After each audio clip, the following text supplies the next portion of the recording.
Bonjour chers élèves, bienvenue une fois de plus dans notre site Afrique Evolution.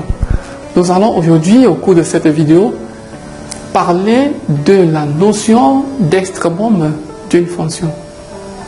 Alors, précisons tout d'abord que la notion d'extrêmum renvoie à deux autres thèmes, ou alors renferme deux thèmes, à savoir le maximum et le minimum, n'est-ce pas, d'une fonction. De manière très simple, le maximum d'une fonction, n'est-ce pas, d'une fonction f, par exemple, est la valeur maximale atteinte par le tracé de cette fonction. Dans le cas d'espèce, si nous considérons la courbe représentée ci-contre, le maximum de notre fonction est ce point. Vous voyez, ce sommet-là. Là, c'est le maximum. C'est le point le plus élevé atteint par le tracé de la fonction.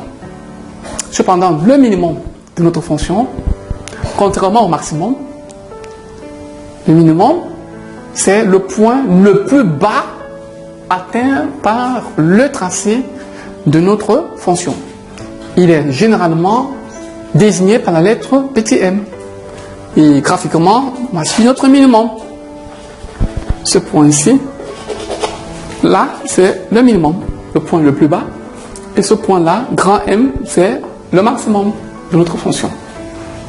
Alors, maintenant, pour déterminer de façon, n'est-ce pas, littérale, le maximum d'une fonction, on va tout simplement déterminer le maximum par la démarche qui suit. Si grand M, que voilà, est le maximum d'une fonction, alors le point grand M, n'est-ce pas, devra admettre un antécédent par petit f. C'est-à-dire que on devrait pouvoir résoudre l'équation f de x égale à grand M et avoir une solution dans un premier temps. Par la suite, il faudra que pour tout point M, pour tout point x quant à moi, appartenant au domaine de définition de la fonction f, que l'on ait l'inégalité f de x inférieur ou égal à m.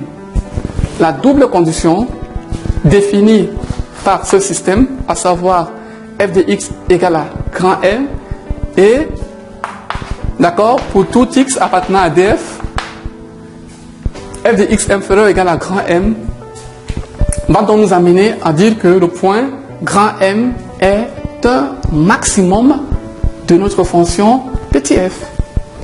De même, on dira que le point petit m est un minimum de la fonction f si la double inégalité suivante définie dans ce système qui suit est vérifiée.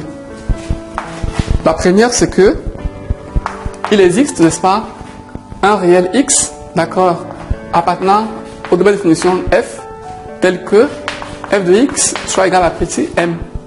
Deuxième chose, pour tout x appartenant à df, on doit avoir f de x supérieur ou égal à petit m. Cette double condition définie dans ce système-ci nous donne droit de dire que le point petit m est un minimum de f. Voilà, chers élèves, nous allons faire toutes ces démonstrations de façon pratique dans la vidéo qui suit. On nous revoit tout à l'heure pour une séance de travaux dirigés portant sur les maximums et les minimums, n'est-ce pas, d'une fonction. Au revoir.